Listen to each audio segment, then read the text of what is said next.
Welcome to another episode of AWS Cloud Bytes. I'm your host Bhavesh Kumar. If you're new to the channel, please subscribe and click the notification bell icon for future updates. Today we are going to talk about questions relevant for AWS professional level certifications. This includes SA Pro, DevOps Pro. We are now going to deep dive into some AWS questions. Let's try to understand the context and find right answers. Before we start, please pause this video, take some time to think about the question, and write answer in the comment section. Researchers at a pharma company are working on the development of COVID-19 vaccination. They have recognized several candidates as potential vaccines. They need to analyze healthcare data of people within the US to distinguish the first group of beneficiaries for the introductory trials. The information handling application should parse through the healthcare data in an in-memory database. So this is very important. They are looking for an in-memory database that is highly available and HIPAA compliant. HIPAA is a standard that you have to be compliant for certain kind of data in order to secure public data from any kind of misuse. As a solutions architect, which of the following AWS services you recommend for this scenario? Let's look at the options. Elastic Cache, we know it's a cache. It's a in-memory database for Memcached. We know Memcached is a key value store and an in-memory database and is used as a cache. Now, Elastic Cache is a really good choice, but the only thing it doesn't do is that it is not HIPAA compliant. So the requirement is to have a HIPAA compliant in-memory database. This is not our option. Let's move to the next one, Dynamodb. Now Dynamodb is again a key value. It's basically a document store, and it gives you pretty fast responses, sub-milliseconds, single-digit performance at any scale. It is managed, it is multi-region, multi-master, it's secure, it has a in-memory cache which is called DAX, Dynamodb Accelerator. But the problem with Dynamodb is it is not in memory, so this defeats the purpose. Now let's go to the last one over here. Let's talk about Documentdb. Documentdb is again a fast, scalable, highly available, fully managed data store. It supports MongoDB, but again, it is not an in-memory store. This particular prerequisite has removed at least two options basically, this one and this one. These two options have been removed because they are not fulfilling in memory. So we are going through elimination. The next one over here, I left it for the last is because that's going to be our answer. But why it is our answer? Elastic Cache for Redis. Now Elastic Cache for Redis is again, it's in memory. So it is in memory as well. This one, these are in memory. The addition to this is Redis is basically HIPAA compliant. So this actually is our answer. So this is, I would say, C in this question. Okay, before we start on this question, please pause the video, take some time out to think about the question, and write answers in the comment section. Okay. A new application will run on multiple Amazon ECS tasks. So you have Amazon ECS task over here. Front-end logic will process data and then pass that data to the backend ECS task to perform further processing. It will also write the data to a data store once done with the processing. As an architect, you want to reduce interdependencies so that the failure do not impact other components. Which of the below given solution you should choose? Architecting an application in a way that you don't break or component goes down, it doesn't impact other processing or other services that you're consuming. So overall workflow that you have built doesn't break if one of the component goes down. So let's look at the answers over here. So the first option is create an Amazon SQS queue that pushes messages to the backend, configure the front end to add messages to the queue. So first option is basically creating a message and pushing it to a queue. If you know that there is a service called SQS, and if you have a queue, something pushes message to the queue. So this is your queue and you have messages, and you need something that actually processes messages out of this. So this can be your EC2 instances, this can be your Lambda, anything that can listen and process it. So in this scenario, we have been told this message is being pushed from front end maybe, and these messages are pushed. And in the back end,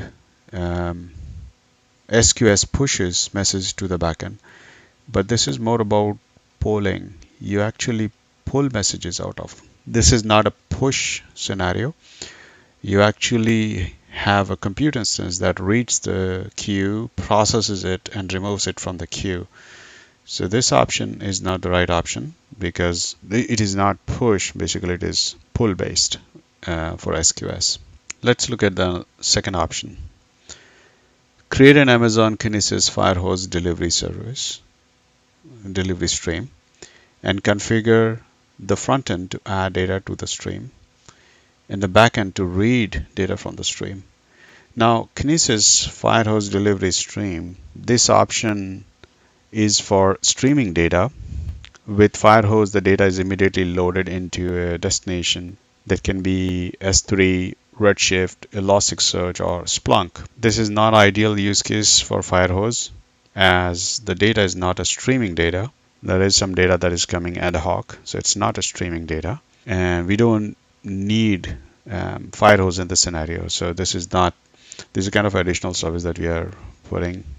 We don't need this service for the given scenario. Hence, it is not the required choice over here. Let's look at the third option. Create an Amazon Kinesis Firehose delivery stream that delivers data to an S3 bucket. Configure frontend to write data to the stream and backend to read from the S3 bucket. Now, writing to the stream and again reading from S3 bucket. As I already mentioned, Firehose is the primary usage should be a kind of a streaming data. In this case, we don't have a streaming data. So why to even build all this infrastructure when you don't actually need it? This is again not a right choice in this case. Let's talk about the last option over here. Create an Amazon SQS queue, configure the front end to add messages to the queue, and the backend to poll the queue. So this is something that I was telling you here. Front end will push the messages, so it keeps on adding messages to the queue. And there is a compute instance, maybe an EC2 or Lambda, which can scale to basically go and poll messages out of this, if there is a message available or not. If they find a message, they pick the message, start processing it. Once the processing is done, the message is deleted, and the data that was processed is stored somewhere, maybe in S3 bucket or some database. The good thing that you should understand over here is how does this not impact. Now, if the front end dies, the pipe still store the data that is unprocessed, and it's sitting in the queue it can sit in the queue from 0 minutes to 14 days. By default, it is, I think it is 4 days. The messages are available in the queue. So the messages will be safe, and if your Lambda dies, there will be another instance of Lambda. If your EC2 dies, there will be another EC2 that can still go and process it. So it is persistent in the queue and is available for the duration that you have set in the queue. So the last, this one is our answer for the scenario. Before we go through the question, please pause the video, take some time to think about the question and write an answer in the comments. Okay, You expect a significant load spike that could scale to millions. It can scale to millions of messages in a short period of time. You are unsure of the load handling capacity for database layer. What is the most cost effective? We are looking at most cost effective way to ensure that the messages are not dropped. So we want the messages to be processed and not dropped. Let's look at the options that we have. Use Dynamodb, and provision. Keep in mind this is provision, enough write capacity to handle highest expected load. Now Dynamodb comes into two flavor. One is like the way you can provision read and writes. One is you can provision read write capacity, or you can say on demand. Now in this particular option, it is provision, which is like you provision 5 reads and 1 write or something like that. So this is not going to be enough to handle the spike. What if the spike is more than 5 read or 50 read, whatever you have defined over here. So this is not the ideal solution and hence not the answer. Create a SQS queue. Create an SQS queue. And this is again, we are talking about a queue. Modify the application to write to the queue and launch another application instance that pulls from the queue and writes messages to the database. As I already mentioned in the previous question, you have a queue. If you have a queue, you basically have an application independently pushing data. This is app 1 pushing data, and then there is app 2 or maybe a processing instance is pulling data out of the queue. This queue is persistent, and hence if app 1 goes down or app 2 goes down, there is a replacement app that can continue to process. There's a new instance of app 1 that can also be running to start processing, start adding new messages to the queue. This way they both are independent and we are not losing any data because this data can be stored in the queue based on the queue configuration. By default 4 days, and maximum it can store up to 14 days. So this looks like a good option. Let's wait for other options before coming back to this one. Use RDS auto scaling for a database, for the database layer, which will automatically scale as required. RDS auto scaling does not exist with AWS. With RDS, you have to select underline EC2 instance before when you actually go and provision an RDS instance. It all depends upon how big your EC2 instance that has been provisioned. Is it going to meet your demand or not? It is not scaling as per the demand. So you have to provision in advance, and hence this is not an option. It is not fluid enough to handle those kind of spikes in millions. Write data to an S3 bucket. Configure RDS to poll the bucket for new messages.